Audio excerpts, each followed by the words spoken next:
No sé si recuerdas la historia de ayer, la historia de María, una joven que tenía varios hijos y estaba casada, pertenecía a la iglesia adventista, pero que tenía una profunda intención, una profunda necesidad de acercarse a Dios. Pero, lamentablemente, su vida espiritual estaba desordenada. Si te gustaría ver cuál fue la decisión que ella tomó para cambiar su vida espiritual, entonces ve a la lección de ayer. Hoy vamos a ver un episodio de su vida que es muy importante, y es que cuando ella era universitaria, ella tuvo que tomar ciertas decisiones para mejorar su fe. Es que ella pertenecía a una clase de filosofía y esa clase comenzó a provocar que su fe comenzara a menguar, porque como ella creció en la iglesia, nació en la iglesia, ella tenía una fe heredada. Y cuando tenemos una fe heredada, lamentablemente pensamos que las cosas fluyen de todo de manera natural. Entonces ella tuvo que tomar una decisión porque esas filosofías que ella estaba estudiando, una clase de filosofía que pertenecía a una de las materias que ella tenía que dar para culminar su universidad, entonces esas filosofías comenzaron a menguar su fe. Soy el pastor Michael François y quiero invitarte a que te quedes conmigo en Bibliafón, programa que tiene el propósito de ayudarte a ti y a mí a crecer en fe e intelecto, donde nosotros nos seguimos filosofías suecas, estudiamos, oramos y ponemos en práctica la santa palabra de Dios. Vamos entonces a orar. Padre, muchas gracias porque nos está llamando a que estemos arraigados en Cristo Jesús. Instrúyenos, Señor. En tu nombre oramos. Amén. Amén.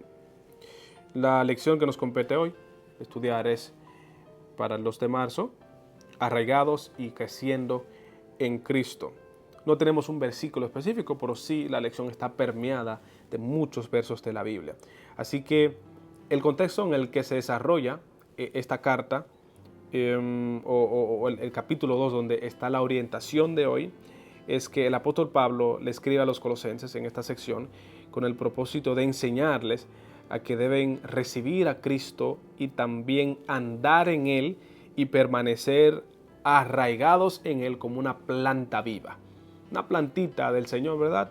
Tienen que permanecer. Entonces, ¿cuál es el problema que encontramos? ¿Cuál es el problema que encontramos que estos hermanos se están enfrentando? Este es el siguiente problema. Si tú, al estudiar la lección, ya viste un problema que están enfrentando estos hermanos, te invito a que lo escribas. Escribe para que la lección pueda desarrollarse de manera apropiada y tú puedas crecer en el intelecto y en tus destrezas de estudio estudiantiles. Entonces necesitas, antes de yo escribir el problema, tú poder sugerir un problema. Así que si ya tienes ese problema, escríbelo ahí en la caja de comentarios y yo te la voy a comentar. El problema que yo veo aquí es que las filosofías humanas que enfrentaban estos hermanos de Colosenses los apartaban de la palabra de Dios y lamentablemente en ellos producía una fe superficial. Y es muy bueno que nosotros consideremos bien esta idea de una fe superficial, porque a veces nosotros, por no tener una fe fundamentada en la palabra de Cristo, nuestra fe es superficial. ¿Cuál es el problema cuál es la solución que el apóstol presenta? Primero vamos a matizar bien el problema. El problema de tener una fe superficial es que cuando llegan los momentos en que caemos en bancarrota, que nuestros hijos se apartan de la iglesia, que tenemos una situación de enfermedad, que nuestros familiares están en problema, cuando llegan esos momentos así que nos sacuden, que nos zarandean, entonces comenzamos a quejarnos de Dios, nos apartamos de la iglesia, dejamos de orar, comenzamos a pelear con Dios y para nosotros Dios no existe. Si es que todavía consideramos hablar de Él, ¿verdad? Dejamos de orar y todo. Ese es el problema. Cuando trasladamos el problema de los colosenses a nuestras vidas es que nosotros solemos entonces en esos momentos de dificultad abandonar la grey. ¿Cuál es la solución que el apóstol Pablo nos presenta? En la vida de María, como nosotros introdujimos, María comenzó a enfrentar filosofías en la universidad, pero era una realidad, ella tenía que terminar la universidad, pero comenzó a enfrentar esos problemas. Así que ¿cómo ella pudo enfrentar esa situación?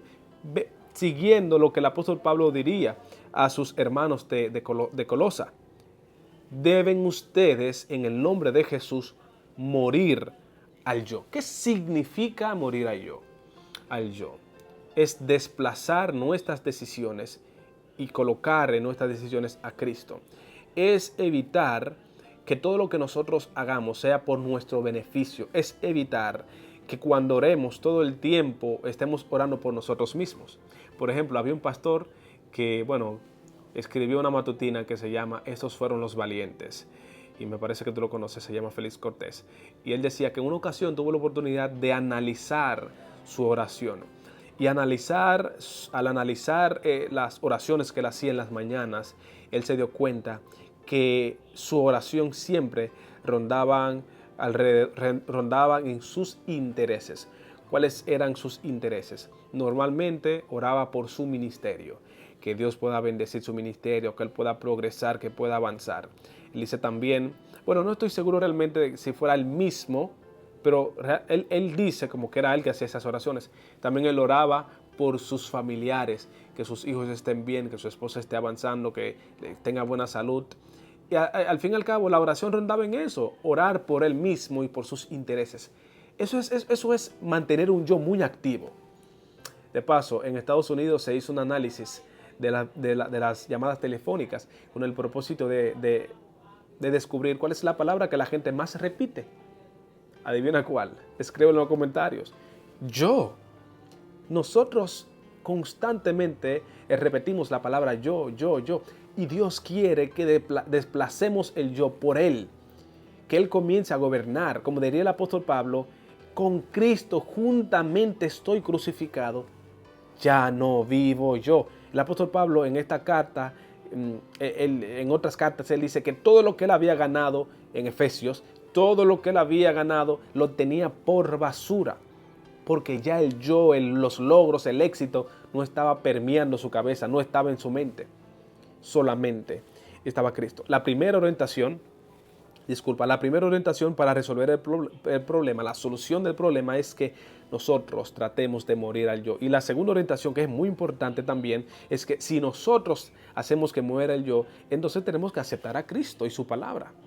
Aceptar a Cristo y aceptar su palabra no son dos cosas distintas. A veces nosotros la solemos analizar así y la lección misma... La lección misma nos dice Jesús, la palabra viviente, no puede ser separado de la Biblia, la palabra escrita. Son dos caras de una misma moneda.